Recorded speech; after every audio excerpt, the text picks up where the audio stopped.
Udhna દક્ષિણામુખી Hanuman BRTS પર બસ હંકારી રહેલા બસ ડ્રાઈવરનો પીછો કરી 23 વર્ષીય યુવાને ઝઘડો કર્યો હતો.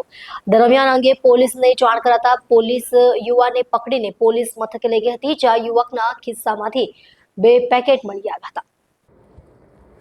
આ શંકાસ્પદ વસ્તુને એફએસએલમાં મોકલાતા તે ચરસ હોવાનું બહાર આવતા આ મામલે યુવાન સામે ઉધના પોલીસે ગુનો નોંધી તેની ધરપકડ કરી હતી. ઉધના પોલીસ મથકેથી મળતી વિગત અનુસાર લીંબાત લાલ બિલ્ડિંગ પાસે પ્રતાપનગરમાં રહેતો નઈમુદ્દીન અમીનુદ્દીન શેખ ઉંમર વર્ષ 43 બીઆરટીએસ બસનો ડ્રાઈવર છે.